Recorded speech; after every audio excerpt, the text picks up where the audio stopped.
Hello, everyone, and welcome to this episode of 10 on Your Side. I'm Chris Thomas. We are here to help you find solutions to issues that seem impossible to solve.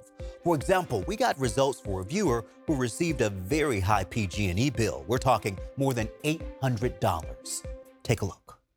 Talk about a surprise. Greg Logatetta lives here in Elk Grove's Laguna Woods neighborhood. He was on vacation down in Southern California when he got this PG&E bill for $857.91.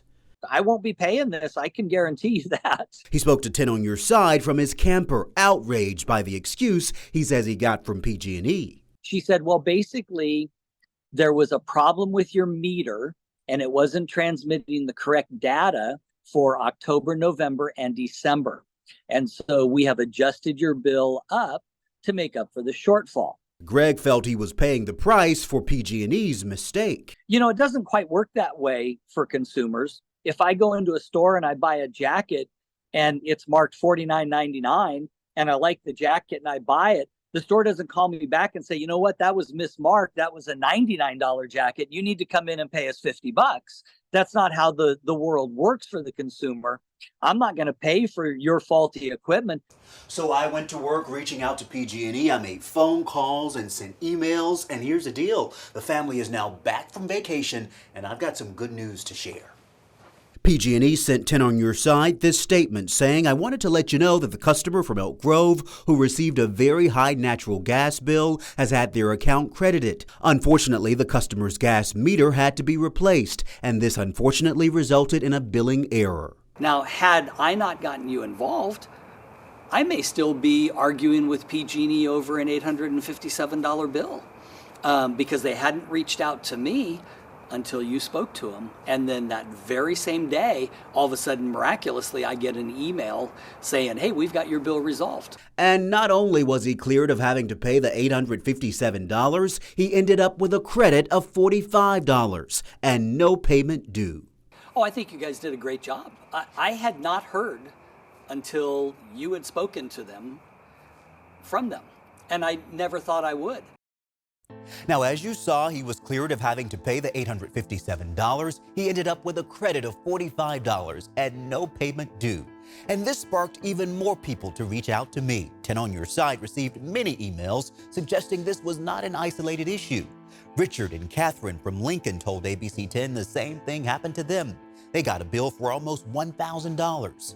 A viewer named Jonathan says he also had the same issue after receiving a bill for $950. So once again, we went straight to PG&E. And we've received many emails from you suggesting this is not an isolated issue. Richard and Catherine from Lincoln tell us the same thing happened to them. They got a bill for almost $1,000. Jonathan says he too had the same issue after receiving a bill for $950. And Brian from Sacramento says they got a surprise bill of a little over $1,000. And he says PG&E gave them a similar reason, an issue with the meter. So PG&E laughed all the way to the bank when they installed those fancy-dancy meters. Now they're going out and they are taking their sweet time to go and fix them. And that's just wrong. That needs to change. Loretta Lynch is the former president of the California Public Utilities Commission. They get to do whatever they want, and then they get to charge us essentially whatever they want, whenever they want, however they want. And that's not fair, and it should stop. And there's perhaps a reason the problem seems so widespread. It turns out many smart meters have dead batteries. As a matter of fact, PG&E tells me just last year they started the process of replacing 3 million meters as they reach the end of their battery life. I called up a PG&E representative who left me a voicemail he said I could share with you. PG&E sends more than 99% of bills out on time. But there are situations where bills can be delayed or estimated. We apologize for any inconvenience to customers.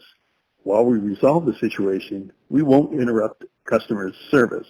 Okay, so I want to show you what to look out for. This is a sample bill. always read your statements closely. If it includes this message saying this is an estimated bill, call PG&E immediately. You can also look at your energy usage. If you see a blue squiggly line like this one, the bill is being estimated. PG&E says in the event that a smart meter stops communicating, they may estimate the meter reading based on the customer's past usage. When this happens, customers are made aware with a note on their bill.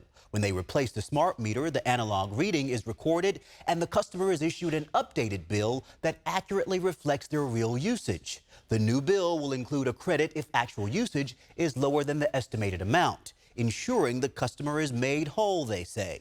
But as our investigation reveals, that can sometimes be months later. That's why Lynch says customers should fight back.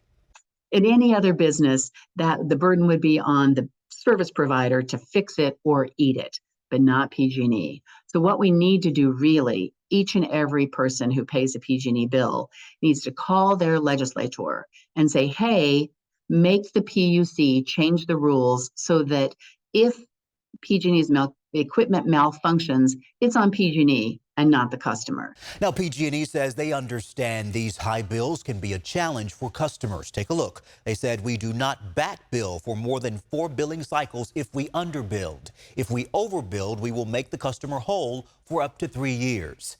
Thanks for watching this episode of 10 on Your Side. If you want to watch more features just like this one, check out the ABC 10 Plus app.